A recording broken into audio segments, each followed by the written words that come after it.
Alrighty, fuel tank on the ground. Lots of stuff. Captain Obvious. Captain Obvious. Alright, Captain Obvious. We're going to show you how the fuel gauge works and the fuel cylinder. It's kind of neat. I showed some stuff to John and Pete that they didn't know about, so follow along. But it's not hard to do with me because I don't know. So, Beep, beep. So we're going to send you off to Mike's. Right. Because Why are we sending you off to Mike's?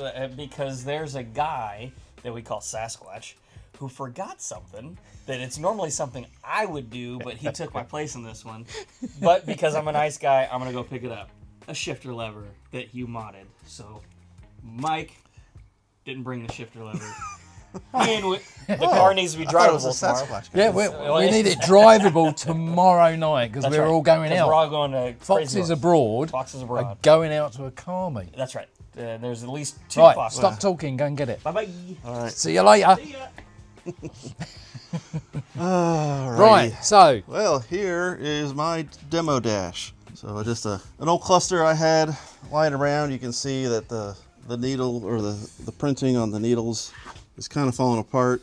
I mean, it's at least a V8 tack, 140 mile an hour head unit, which would be nice, I guess, for somebody. For me.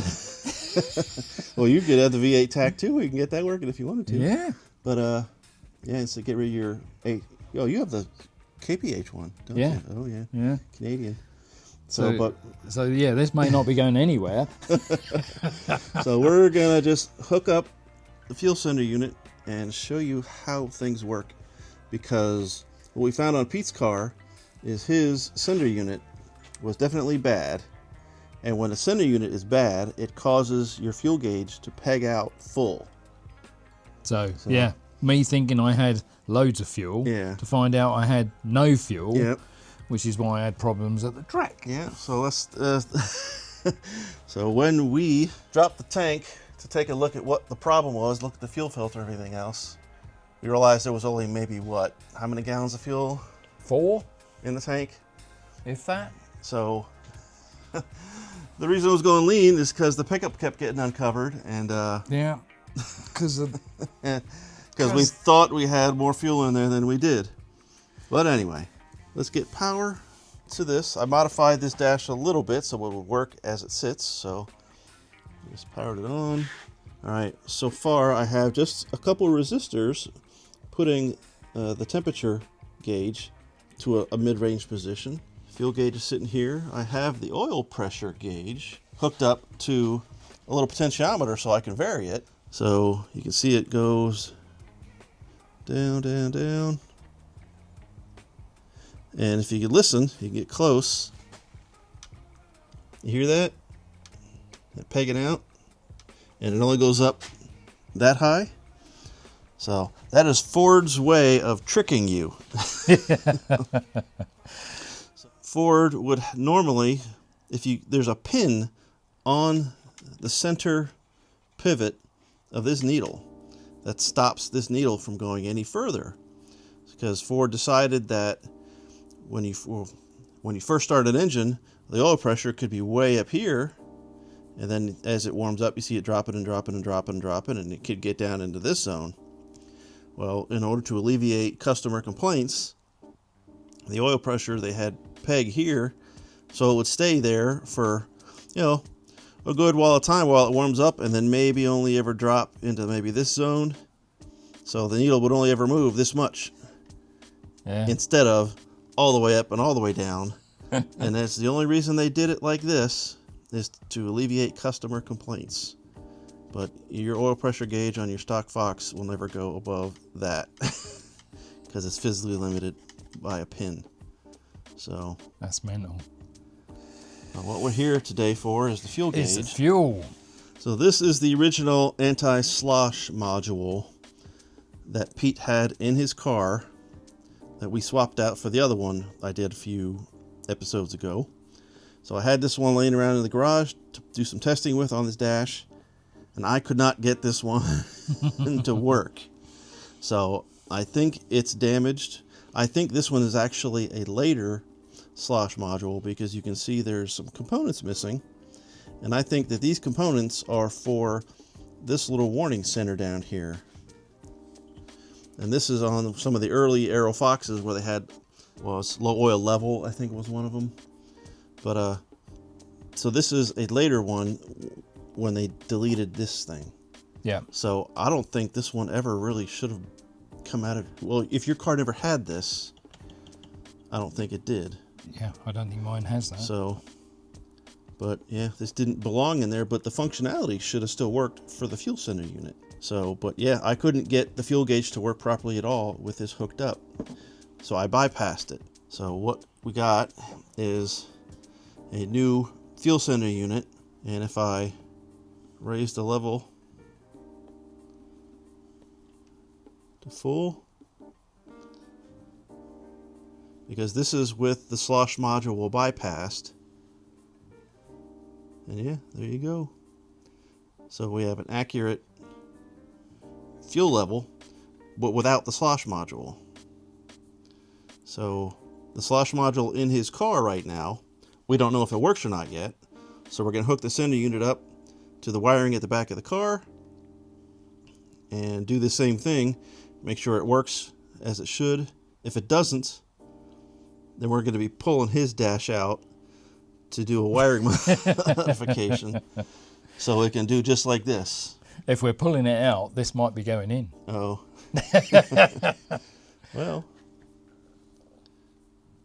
But yeah, so that's next, isn't it? Yep. Really, we'll be back in a moment, and we'll connect it all up, and then we'll have a look. We'll hook it up to the car and see exactly if what we got in it works. Be right back. Yeah. All right, so here is the fuel sender connector through the tank floor. It's not hooked up as factory, but playing with this thing is a learning experience, especially to how the slosh module works.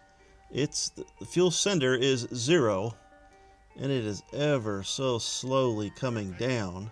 With the slosh module, this one's apparently working. It takes forever for the needle to come down.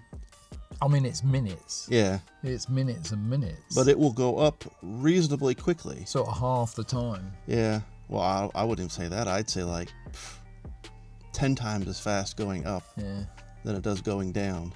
Like you could fill your tank at the gas station and you would notice it going to full.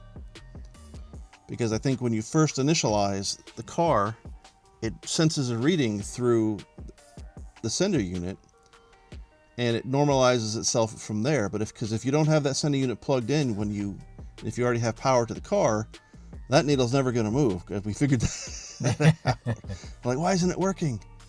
So yeah, I mean, look, it's only just coming down to half a tank. Yeah, and it's the sender's at 0. So let me go to the back. I suppose the only problem we have got is, I mean, this thing does drink fuel. It may not be able to keep up with it. How long do you think that? About 2 minutes to go from full to half tank? Oh, easily, yeah. All right, let me go crank it back to a full tank and see how quickly it responds. Here we go. All right, there's full tank. All right, we got 2 minutes, 20 seconds. Oh, I don't need to get that sciencey about it, but... So, well, you said 10 times faster. Wow. Could be 20. See how fast it's going up, though? Yeah. Yeah. So your anti-slosh module is working, so we don't need to rip your dash apart and bypass it. Which is a good thing. Yeah. Now we need to get it all back together. Yeah. Go to Tesco's, fill it up, and then do a data log on the way home. It'll be a little late, but we'll get one. So. Oh, we could do that tomorrow, I suppose. I'll fill it up. Well, that's your call. Yeah. So, all right, I think that's good enough. Makes a nice change. Well, the new sender unit, the old one was definitely bad. Whenever you break contact with the fuel sender unit, the gauge will peg and it will just read full. So with the slosh module working that same deal, if it doesn't read a good resistance when it first fires up, it's never going to work. Yeah. Is because I think we just proved that. Yeah. So the slosh module, it may be rudimentary, but it seems like it's got some brains in it and how it operates. So we can learn. I never knew that. Right. All right, let's Well, start putting stuff back together. Where's John? I mean, he's taking his time, isn't he? I told him there was a lot of traffic. I mean, how long's he been gone? Right. All right. So we prime it up. Got a little bit of fuel in there already. Yeah. Everything's once, Pete. Everything's dry. Okay, all clear? Yep, clear. I was a little low on fuel. No, but you can hear it in the tank sloshing around. Oh, that's what we hear, the return? Yep. So, all right. Getting all the way to the engine and back. How much is showing on the fuel gauge? Empty. Well, there's only 2 gallons in it. It's also tilted forward, so. Yeah. Yeah, it's saying it's empty. All right. Well, we got the original couple gallons that came out. Maybe there's 2 more in there, 2.5. Yeah. Let's stick that in and see what it goes up to. Add some more and see what we got. Uh-oh, Put trouble. it back on the floor. Got a visitor. Oh, hi, kitty. Well, I moved your seat back again, Pete. You'll have to move it back up. Again? That's twice. Well, I think we can close this up.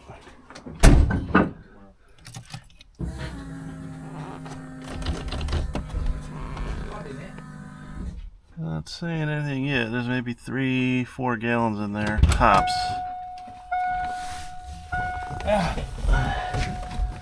It's probably gonna spit and sputter because all the times we've been priming it. Yeah. So just roll right into it. Don't even try cranking it again. Start.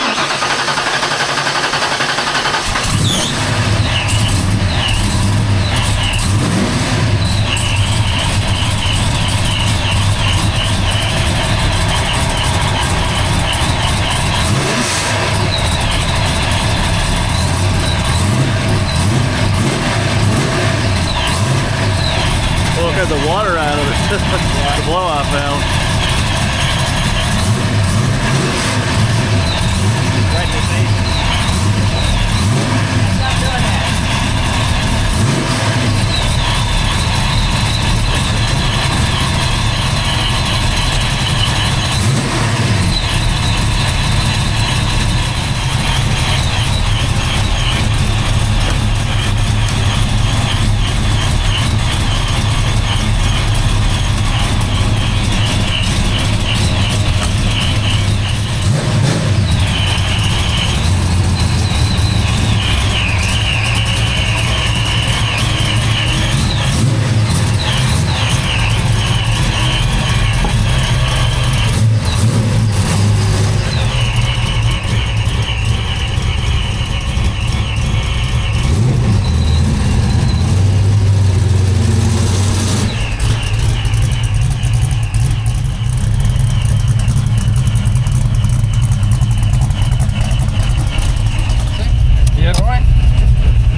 Fuel pressure is holding pretty stable.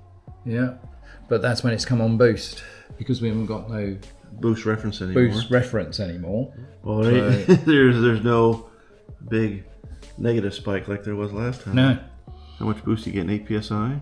So third gear, 8 there. What's RP? You have RPM in this one? The second one down. So that's where it started to do a little bit of surging. A little bit of surging, and so I got off of it, and then I eased back into it, and it was all right. All right, the yellow one is duty cycle, so I think we're... Yeah, that's back to where it should be. So our fuel table's probably got to do a lot of changing now that we have fuel pressure all the time. Well, you're going to lose a little bit because you just floored it, so it's dependent on a lot of gas. Yeah. 54, so, you know, but 54 is still enough that it's not affecting the duty cycle. All right, it's pulling fuel out of everywhere down below. Yeah. Because before, with the boost reference regulator, it was running on reduced fuel pressure. So now it's got more fuel pressure, so it needs to pull fuel out in order to make the same AFRs. Which is why I think it's feeling flat. Yeah. So, and then up here, now you have fuel pressure up top. it's wanting to add more. Yeah. I mean, for the moment, you can probably squirt this and save the tune, and tomorrow when you drive it, see how it acts. So transfer learning to base, just as simple as that, yeah? Yep, everything's got to be rejiggered anyway, so might as well just hit smooth. Just hit yes. Boom. Now you can look at the fuel graph, all those lumps and bumps.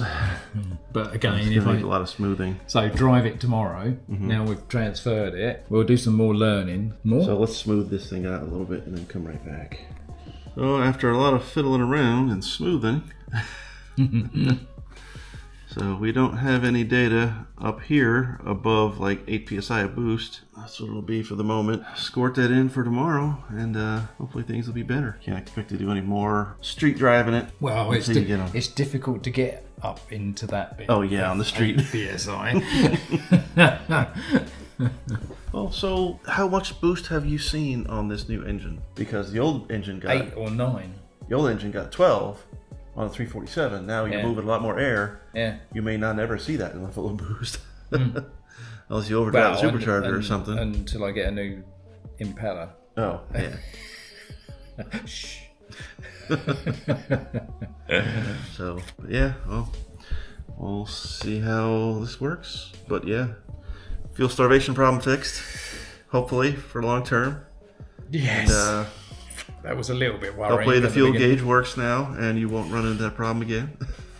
Oh, yeah, I mean, something as simple as that. A fuel gauge is not working correctly, you know. Yeah. But full tank of gas, super unleaded, we'll send it. So we'll be out on the streets a little bit tomorrow. Bring another new video soon. Thanks for sticking around and talk to you later.